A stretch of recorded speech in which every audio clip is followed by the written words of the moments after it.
وين نروح؟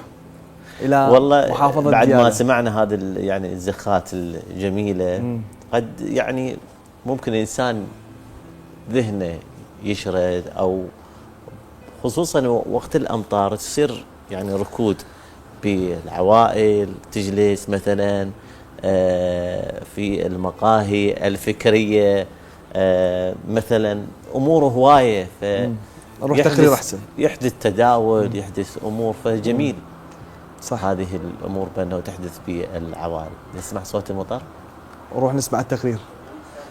إلى محافظة ديالى أحبتنا الأكارم، نوار البياتي عدلنا تقرير حول التراث الثقافي الشفوي في ديالى. إن عودة.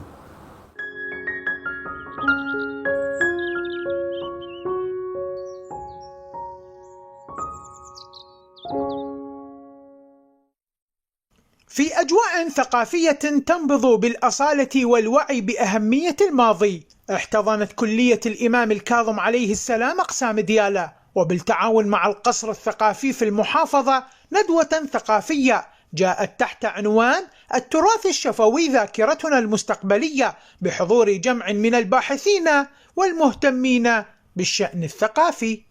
عقدت كلية الإمام الكاظم عليه السلام في ديالى اليوم مع قصر الثقافة والفنون ندوة حيوية مهمة تناولت التراث الشفوي وفي ديالى وإسهاماته في تشكيل الذاكرة المجتمعية والأنثروبولوجية لهذه المحافظة الكريمة.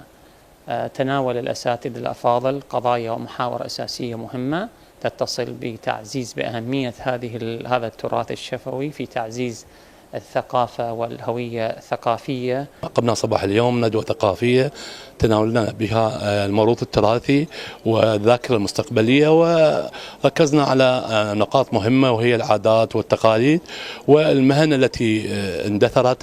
هناك كثير من المهن التي كانت تمارس في السابق اندثرت بشكل كامل.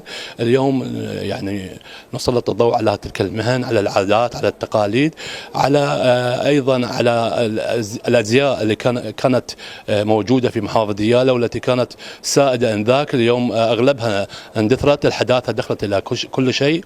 تنوعت محاور الندوة بين الحديث عن السرد الشعبي والأمثال والحكايات التي كانت تروى جيلا بعد جيل لتشكل جزءا أصيلا من وجدان الناس وثقافتهم اليومية وهويتهم الوطنية.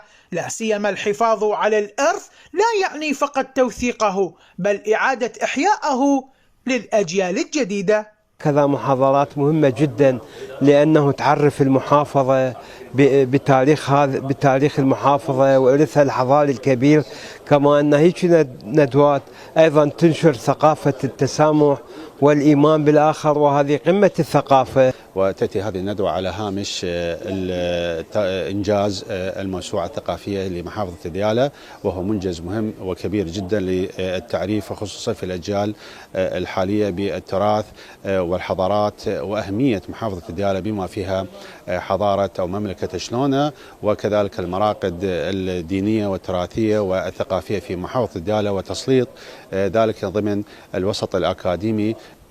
التراث الشفوي عنوانا يحمل في طياته رسالة واضحة: إن المستقبل لا يبنى إلا على أساس من الماضي، وإن الهوية الحقيقية لا تكتمل إلا بحفظ ما تركه الأجداد من قصص وأصوات وحكايات تشكل روح المكان والإنسان.